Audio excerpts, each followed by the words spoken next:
Começando mais uma semana de estudos no Centro Espírita Jesus de Nazaré, sejam muito bem-vindos e hoje nós estudaremos o livro Palavras de Vida Eterna na lição 43, na mediunidade. E quem irá contribuir com o estudo é a nossa amiga e facilitadora Shirley Milagre. Sejam bem-vindos e um excelente estudo a todos. Muito bem. É um grande prazer, queridos amigos, estarmos aqui novamente, numa oportunidade de aprendizado, junto aos corações que nos ouvem. E hoje, o nosso trabalho está em Palavras de Vida Eterna, psicografia de Chico, de autoria de Emmanuel. O capítulo é o capítulo 43 e o título é Na Mediunidade. Temos, porém, este tesouro em vasos de barro, para que a excelência do poder seja de Deus e não de nós. Isso é uma fala de Paulo, no capítulo 2 aos Coríntios 2, né? Segunda epístola, capítulo 4, versículo 7. Muito bem. Aqui, Emmanuel vai fazer um pequeno comentário sobre essa fala de Paulo, e nós vamos, aproveitando a mensagem de Emmanuel, também fazer algumas reflexões junto com vocês. Utilizando as faculdades mediúnicas de que foste dotado, não ouvides que funcionas à guisa de refletor, cujo material de estrutura nada tem de comum com a luz que retrata. O espelho, seja de metal ou de vidro, detém os raios solares sem comungar-lhes a natureza, e o fio simples transmite o remoinho eletrônico sem partilhar-lhe o poder. Aqui, meus queridos amigos, o nosso querido Emmanuel começa a fazer a referência ao dom mediúnico. Então, ele vem trazendo para a gente que a faculdade mediúnica, ela é uma condição inerente a cada um traz a sua faculdade mediúnica e, às vezes, mais de uma, dependendo das conquistas evolutivas de cada um. E essa faculdade mediúnica é uma faculdade, assim como a visão, a audição, o tato, o paladar, ela independe, muitas vezes, da condição moral da criatura, tá? Entretanto, o uso dessa faculdade mediúnica, qual a mente desencarnada, qual a consciência espiritual que vai se utilizar dessa faculdade mediúnica, aí sim, aí depende da condição moral do médium, não só da faculdade, né? Então, a mediunidade, se vocês forem lá no Livro dos Médiuns, em Allan Kardec, os espíritos dizem que a mediunidade propriamente dita, ela independe da inteligência, bem como das qualidades morais. Salvo algumas exceções, o médium, ele exprime o pensamento dos espíritos por meio quase que mecânicos, que estão à disposição da criatura encarnada. E também que a expressão desse pensamento pode e deve mesmo, as mais das vezes, ressentir-se da imperfeição desse aparelho mediúnico. Então, o que Emmanuel vem dizer aqui para a gente, que está de acordo com o que Kardec nos traz no Livro dos Médiuns? Que a faculdade mediúnica, na verdade, é uma capacidade que não tem muita relação com a condição moral da criatura. Ou seja, nós podemos ser instrumentos tanto para o bem quanto para o mal. não é? O que vai determinar, na verdade, a boa mediunidade, o uso adequado da mesma, aí sim, não é a criatura em si ou a capacidade mediúnica em si, mas sim a condição moral da criatura que serve de instrumento, da criatura que tem essa capacidade, tá? Então, isso aí, a condição moral do médium, vai determinar o uso do instrumento por mentes abnegadas no bem ou por mentes ainda aliadas à ausência do bem, que a gente denomina mal, né? Então, nós temos um fio condutor, que é o médium, né? E esse fio condutor, ele tanto pode levar a eletricidade, gerando força motriz de trabalho, de progresso e de bem-estar das criaturas, como ele pode, como fio condutor, levar a criatura a tomar um choque, quem dela se aproximar. Então, a faculdade mediúnica, ela é uma condição da criatura como qualquer um dos seus sentidos, tato, paladar, visão. Entretanto, o que ela faz com essa condição, aí sim, aí nós vamos ter que ter muito cuidado com a maneira como ela é disponibilizada a serviço das mentes desencarnadas. Emmanuel ainda diz o seguinte: entretanto, se o espelho faz limpo, quer dizer, se ele já está limpo, né? Se ele jaz limpo, ele consegue reter a bênção da claridade. Se o fio condutor obedece à inteligência que o norteia, converte-se em portador de energia. Assim também é a mediunidade. Se o instrumento que tem a mediunidade, o indivíduo, a consciência encarnada, portadora da mediunidade, ela se esforça para domar as suas más inclinações e coloca essa sua capacidade, este seu sentido a mais, para benefício das criaturas, então a sua mediunidade se torna um instrumento de amor, de trabalho e de bênçãos na sua atual encarnação. Entretanto, se ele se utiliza da mediunidade, desse dom, com outros objetivos, como, por exemplo, satisfazer a sua ambição, a sua ambição financeira, a sua vaidade, o seu orgulho, a sua presunção e, enfim, todos os seus vícios morais, essa sua capacidade mediúnica poderá ser um fator de queda moral e de construção de grandes compromissos e sofrimentos em vidas que se seguem posteriormente. Então, o uso desse dom, que a gente denomina mediunidade, o uso dela é que vai determinar se aquilo é realmente um bem ou se aquilo está sendo apenas um veículo de sofrimento posterior, né?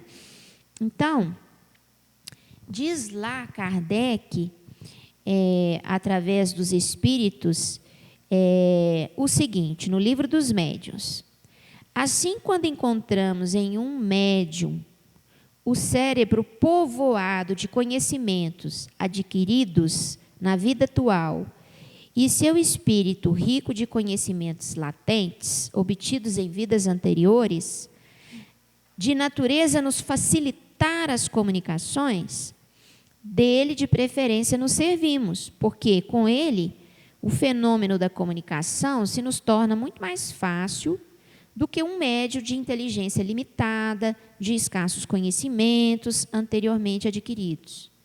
Vamos fazer-nos compreensíveis por meio de algumas explicações claras e precisas.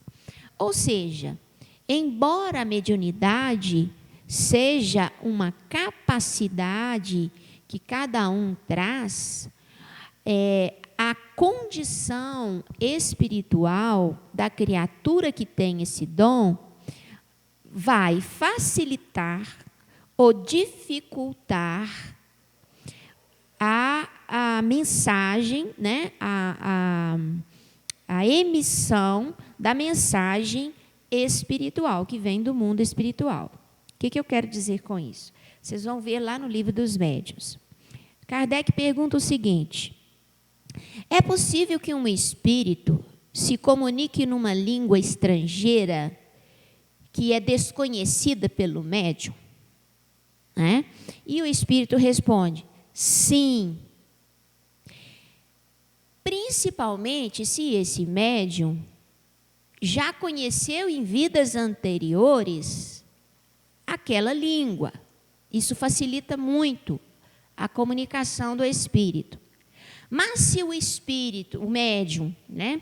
Se o médium, ele nunca teve contato com essa língua nova que o espírito está querendo deixar como mensagem, o espírito consegue também. Por quê? Porque o espírito se comunica com o espírito do médium através do pensamento, não através de palavras. Então, o espírito do médium capta aquela mensagem que ele precisa passar, não é através das palavras do espírito desencarnado, né? É através da força do pensamento dele. Então, a comunicação a nível espiritual se dá por pensamento, não por palavras. As palavras, elas são necessárias aqui, porque nós precisamos articulá-las para que o nosso aparelho auditivo consiga captar a mensagem. A nível espiritual, não se faz necessário um aparelho auditivo, né? A comunicação, ela se dá a nível energético, a nível da força de pensamento. Então, o espírito desencarnado, ele se comunica com o espírito do médium através do seu pensamento. E pode fazer com que aquele médium consiga articular as palavras na linguagem que esse espírito desencarnado deseja. Tá certo? Ele pode fazer isso. Mas para o espírito que está se comunicando, isso é extremamente trabalhoso. É como quando você vai escrever uma frase e pede uma pessoa que nunca escreveu, que não é alfabetizada, né, que ela escreva essa frase. Você vai ter que fazer um esforço muito grande, letra por letra, para que a pessoa consiga escrever. Então, o médium, quando ele traz uma mensagem numa linguagem que não é a dele, exige do espírito comunicante muito esforço nesse sentido, né? E outra coisa importante, quando a criatura, o médium, ele tem uma bagagem de conhecimento ampla, inclusive de vidas anteriores, ele facilita muito a comunicação de determinados espíritos através dele, porque o espírito encontra nesse médium um manancial de conhecimento para vestir o seu pensamento, para a roupagem das palavras, né? Então, vamos dar um exemplo. É muito mais fácil o espírito de um médico, por exemplo, desencarnado, né? Digamos, um cirurgião, trazer uma mensagem sobre determinada doença nos seus aspectos patológicos, laboratoriais e até anatômicos, se aquele médium que vai servir de instrumento, ele oferece facilidade para esse espírito canalizar esse pensamento em forma de palavras, né?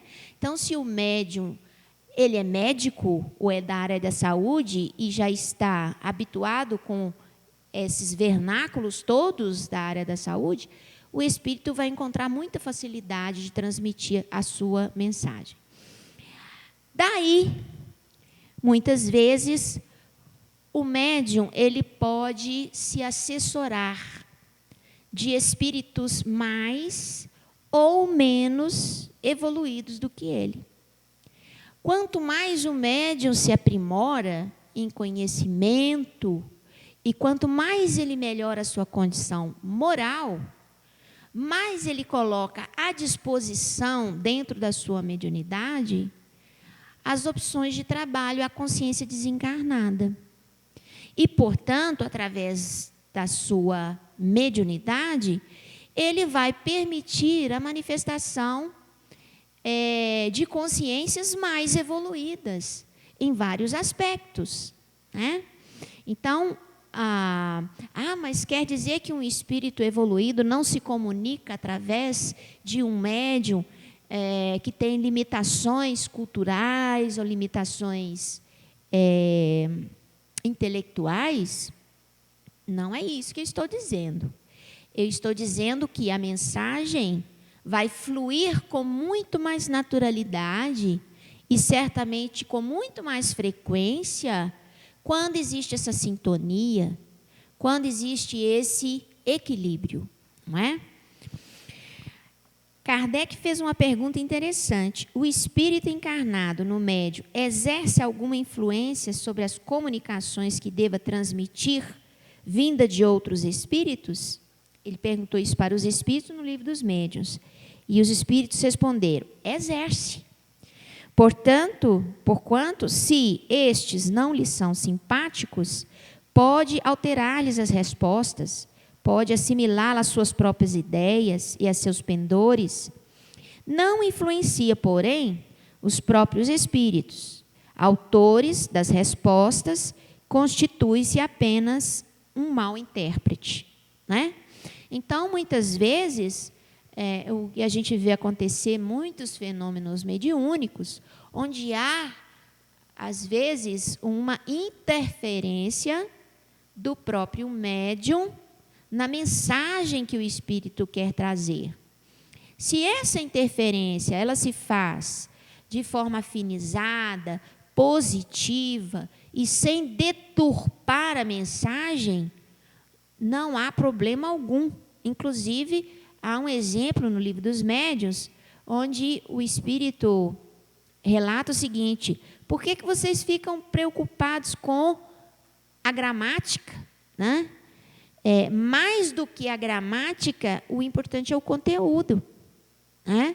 Então, muitas vezes você recebe uma mensagem e ela foi escrita ou foi falada com algum erro gramatical e você invalida toda a mensagem porque tem um erro gramatical.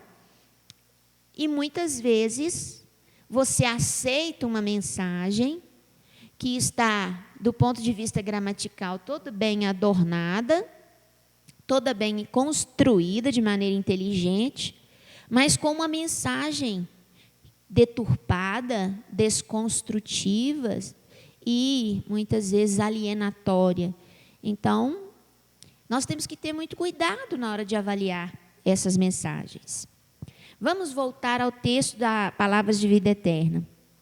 Assim também a mediunidade, pela qual, sem maior obstáculo, te eriges em mensageiro de instrução e refazimento, esperança e consolo. Através dela, recolhes o influxo da esfera superior, sem compartilhar-lhe a grandeza, mas se guardas contigo humildade e correção, converter-se-á no instrumento ao socorro moral de muitos. E isso aqui é um grande problema dentro da área mediúnica, porque nós, como somos espíritos muito falhos ainda, moralmente, quando nós começamos a trazer as mensagens espirituais, de espíritos mais evoluídos que nós começamos a achar que os espíritos evoluídos que estão se utilizando da nossa capacidade, eles estão se utilizando porque nós somos melhores do que os outros. E que nós somos o the best, né? Dentro do grupo mediúnico, né? Nós começamos a nos vangloriar, começamos a entender que nós deixamos a nossa vaidade falar alto, né? E nós começamos, então, a dificultar a mensagem desses espíritos evoluídos através da capacidade mediúnica que a gente traz. Porque os espíritos evoluídos, quando percebem que estão nos prejudicando, aumentando o nosso orgulho, a nossa vaidade, a nossa presunção, eles se afastam, né? Eles param de trazer as mensagens para que a gente consiga se observar melhor, corrigir, trabalhar a humildade, né?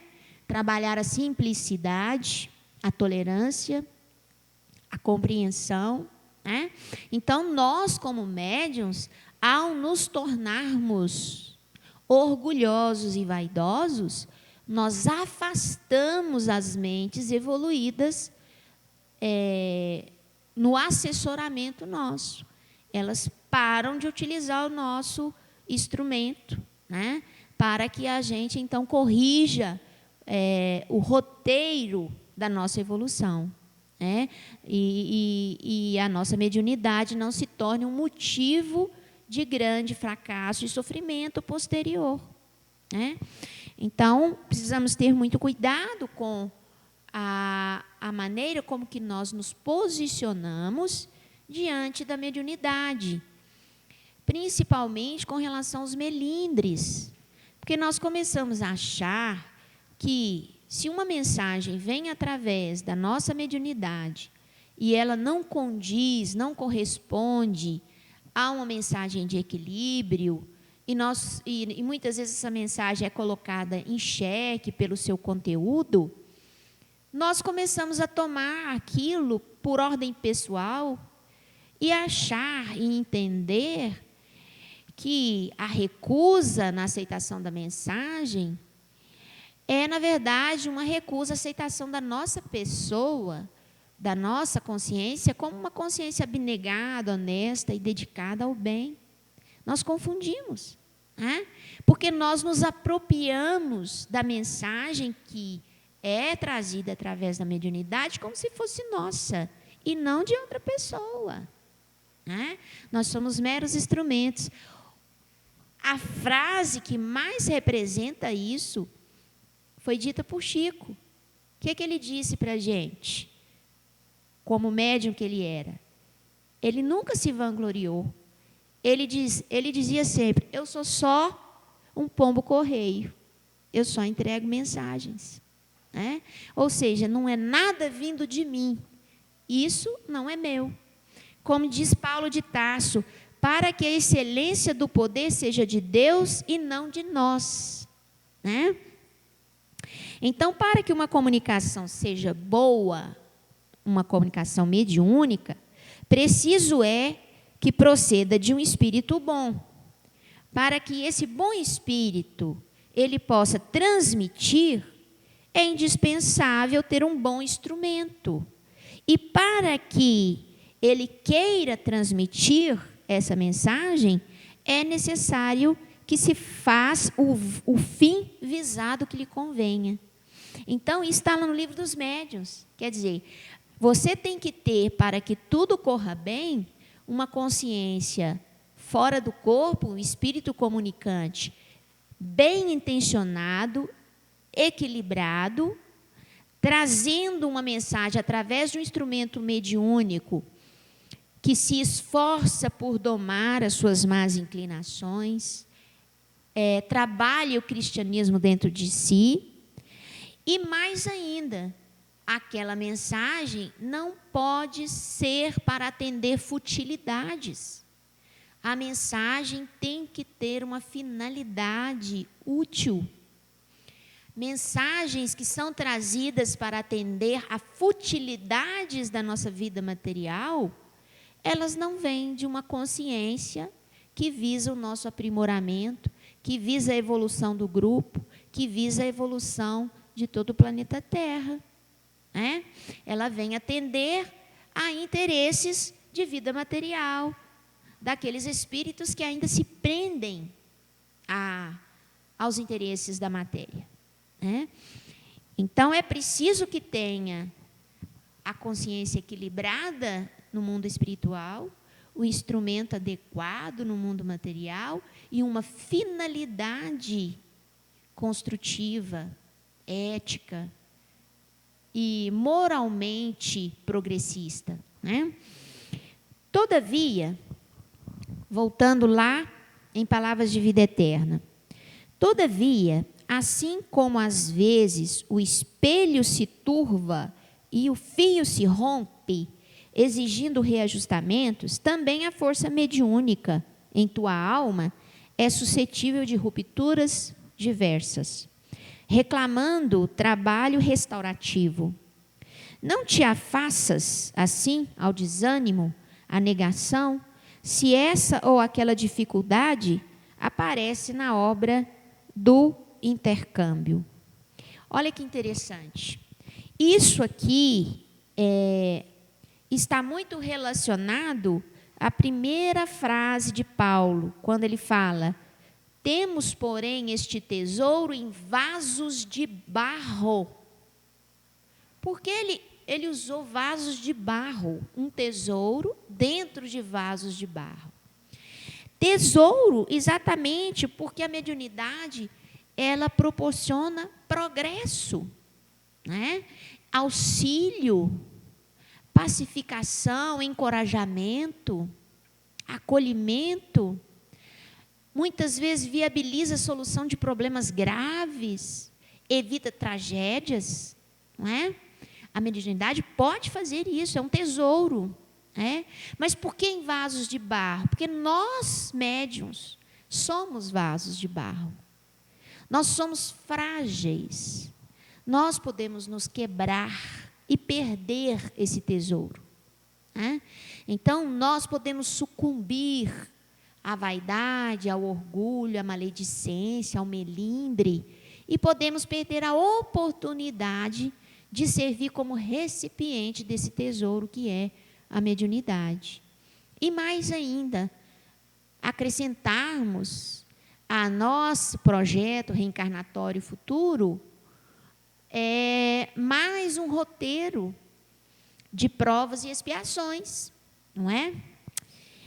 Lá no Livro dos Médiuns, em Kardec diz o seguinte, o Espírito disse o seguinte: Deus lhes outorgou a faculdade mediúnica.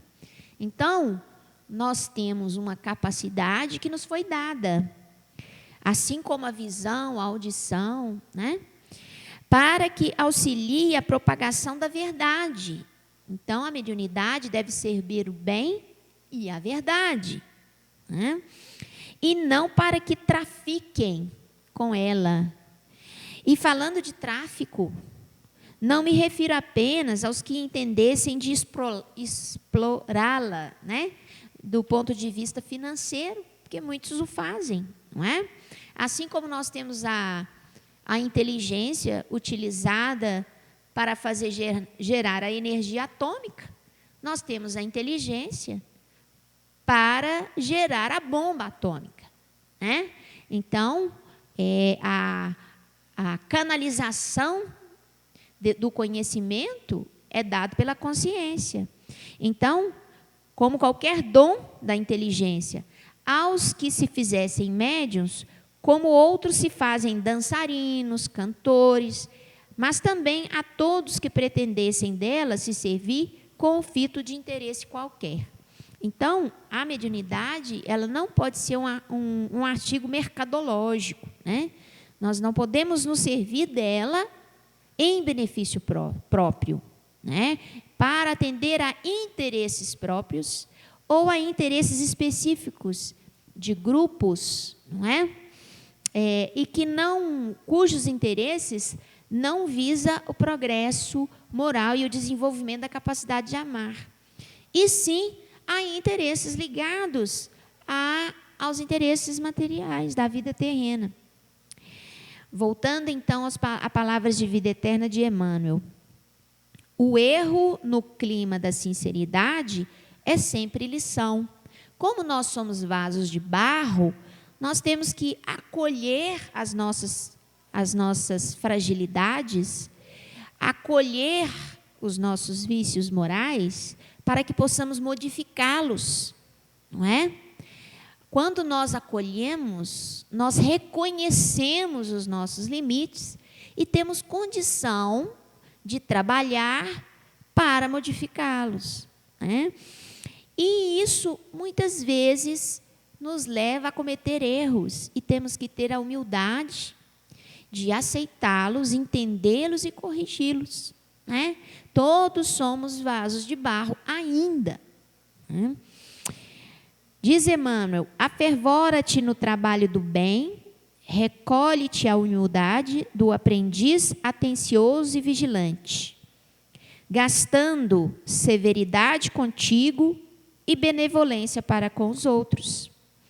Porque qualquer dom da luz divina, na obscuridade do ser humano, qual se expressa na conceituação apostólica, é um tesouro em vaso de barro, para que a excelência do poder seja de Deus e não de nós.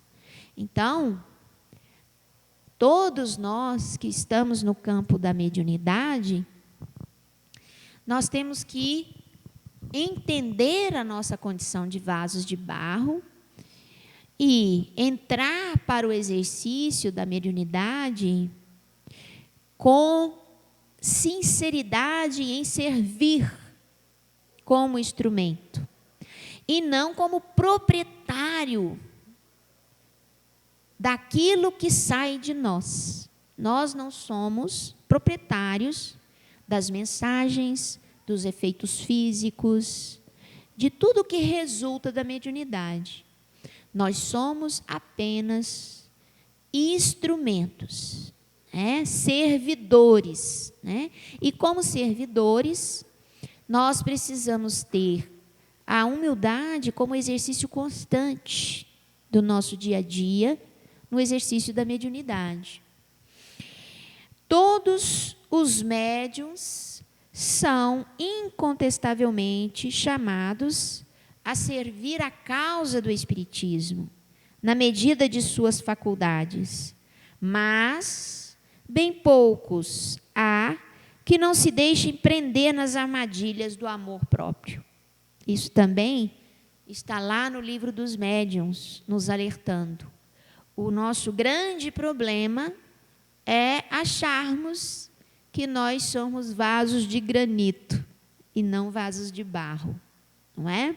Então, nós precisamos entender a nossa fragilidade, entender que nós vamos errar e que mais importante do que refletir sobre o erro cometido é estar buscando sempre corrigi-lo e, na medida do possível, evitá-lo. Lembrem-se sempre, vaso de barro significa contribuição do médium, da sua condição moral, do verdadeiro cristão, dos esforços que emprega para domar suas más inclinações, associado à sua fragilidade, que ele precisa superar e que, em muitas ocasiões, através dele, algumas mensagens certamente serão vetadas, serão questionadas e serão, inclusive, abandonadas, por não trazerem crescimento ao grupo ou a quem quer que seja. E ele deve ter a humildade de entender que ele, como instrumento, muitas vezes, em um momento de falha, de desequilíbrio do seu pensamento e das suas emoções, ele pode oferecer sintonia para que um espírito leviano se utilize da sua mediunidade para trazer ideias que não são muito nobilitantes. Uma vez que a gente enxerga essa fragilidade, vamos nos esforçar para manter a nossa boa condição espiritual e oferecer sintonia aos espíritos bons que sempre estão a nos orientar e nos proteger. Bom, gente, o que nós gostaríamos de trazer para vocês hoje é apenas essa reflexão, e nós deixamos aqui a sugestão de vocês procurarem lá no livro Palavras de Vida Eterna, no capítulo 43, toda essa reflexão de Emmanuel, revendo, relendo e, mais uma vez, fazendo a sua própria reflexão. Que Deus os abençoe, os proteja e fiquem em paz.